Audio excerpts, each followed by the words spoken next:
Today we want to begin taking a look at Google Drive. Now, think of Google Drive in the same way as you might think of the hard drive on your computer. Documents that you create on your computer will live in your hard drive. Documents that you create in Google are going to live inside Google Drive. So, over the next few short videos, I want to share with you the information that you'll need to really master all of the advantages of Google Drive. Right now, we are looking at my correct Google Drive, and I just want to walk you around the edges of the page just so you know what a general layout looks like. First of all, we always have the New button. This is where we can add a new folder to our Google Drive, upload files and folders, or make new Google Docs, Sheets, Slides, or even more of the things that Google has to offer us. As we move across the top, we have our search box, which, well, Google began as a search tool, and they have incredible search options for you as you look for things in your Google Drive. I could always type in and search for something by name if I knew the name. Google also remembers the last few things that I've done a search for. It will allow me to search for documents that I've shared or collaborated on with folks that I've recently worked with. It will also allow me to search by document type, spreadsheet, document, presentation, etc. Or let's just look at all the things that I've edited today.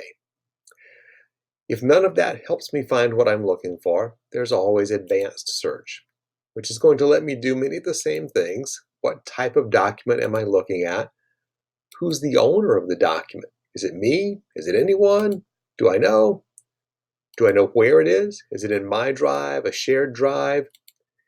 Maybe it's in the trash. Do I know when it's been modified? Do I know any words in the name? Do I know someone that I might have shared it with? If I know any of those details, the search bar will help me find the document that I'm looking for. One thing to note, if I do want to type in the name of something so that I can try to find it, and I start to type in, let's say, attendance, it will pop up and show me attendance documents. Those are not the only ones. Those are just the first few. So make sure you click the magnifying glass and it will take you to a full page of all of the things that might be the document you're looking for. And it will take a moment because it's searching everywhere.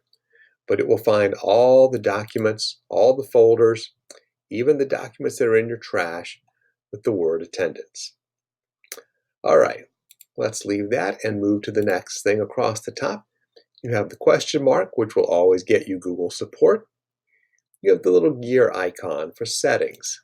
There aren't a lot of settings in Google Drive, not much for you to do.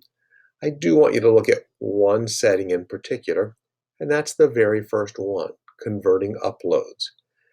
I want you to check that.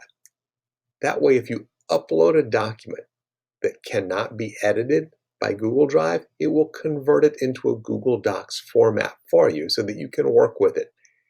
If it's coming from Microsoft Office, Word, or Excel, don't worry. When you start to download it back to your computer, if you ever need to do that, you can put it back into Microsoft Office format. Then we have our 9 dots that let us find other things within Google. Lastly, let's drop right down to this final icon here. This lets me change how I'm viewing things in my Google Drive. Right now across the top, I have my quick access row, which we will talk about in a few moments.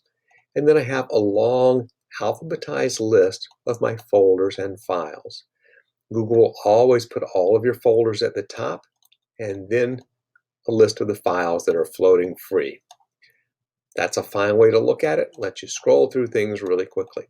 Some people prefer to click this and get the grid view. You will still have your quick access files right across the top, but it brings all of your folders up so that they are side by side, clustered more closely together so you don't have to scroll to see them all.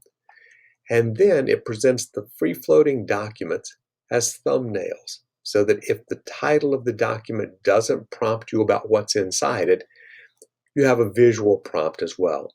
Some people prefer that to the long list. So let's keep moving forward, learning about Google Drive.